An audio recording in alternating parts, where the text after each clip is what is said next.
Welcome back to the Schafer Show, episode 3, where we're going to be talking about stereotypes.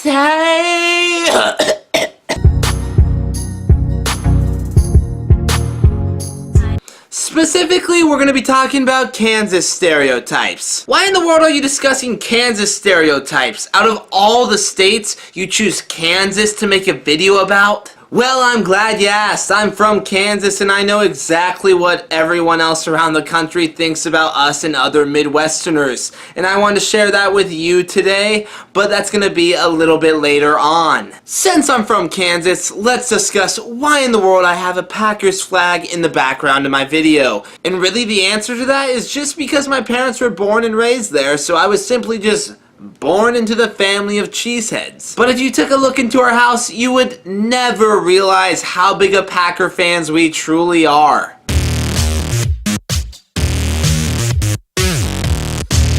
Okay, maybe we are big Green Bay fans, but we have an equal amount of Kansas memorabilia as well.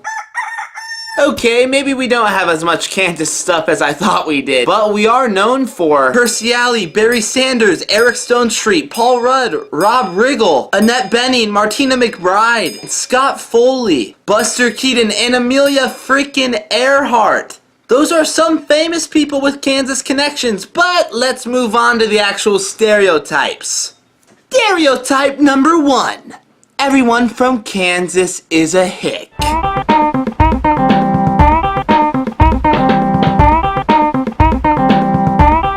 Alright, this one's simply not true. Out of all those pictures I just showed you, only 2 of them were family photos. Stereotype number 2. The way we dress. This one's actually kind of true, but it's only because the farmers don't realize that overalls, plaid, and straw hats aren't fashionable anymore. Stereotype number 3. Generally nicer people. This is more of an observation rather than a stereotype. But when I went to the East Coast a few months ago, it seemed like everybody had road rage and nobody was polite at all. It's not like I'm a stickler for manners, I could care less, but I just wasn't used to it. In fact, I actually saw this woman who was trying to merge from the right lane into the left lane. So what did she do? She literally just stopped in the middle of the road and waited for someone to let her in, causing all the traffic to stop behind her in the right lane, and then getting mad at those people in the left lane that weren't letting her in.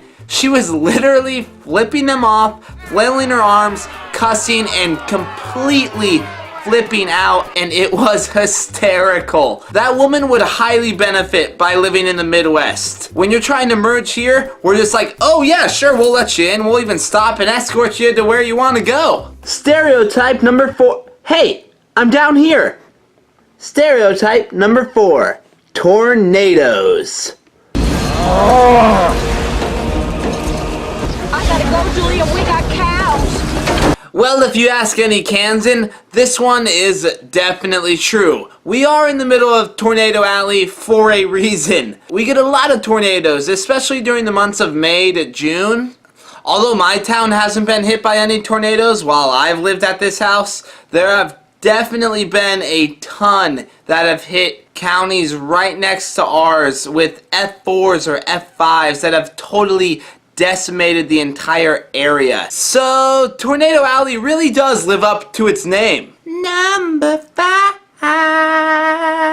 It's nothing but farmland here. Everyone thinks Kansas is flat, boring, and that there's nothing to do here. I think part of it has to do with the way Kansas is depicted in Superman and The Wizard of Oz. But neither of those movies show the extravagant, the glorious, the massive Flint Hills. Oh, the Flint Hills actually are kind of interesting.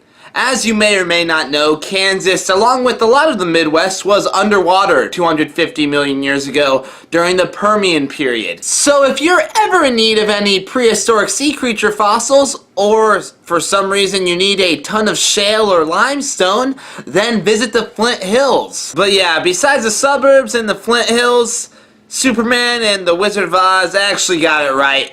Kansas is really not that interesting of a place. This stereotype is true. Stereotype number 6. Us Midwesterners aren't smart. Well, I will have you know, I took the ACT a few years ago and I got a 14. Haha, just kidding. Actually, based on the 2016 ACT scores, Kansas's average composite score was a 21.9 with 74% statewide participation. That's actually not that bad. So in reality, we're not the dumb people you think we are. Only me. Stereotype number 7. We like guns. I can confirm this one all by myself. I have at least 10 Nerf guns. Hey guys, thank you so much for watching this episode, and do not forget to subscribe below. Please don't forget to subscribe. If you enjoyed this one, you will most likely enjoy others. If you're not a Packers fan, then I am sorry, but I love my Green Bay Packers. Woo, woo, woo, woo. Don't forget to subscribe below. Hey guys, don't forget to like and subscribe. Hey, don't forget to subscribe. What are you waiting for? Hit that red button.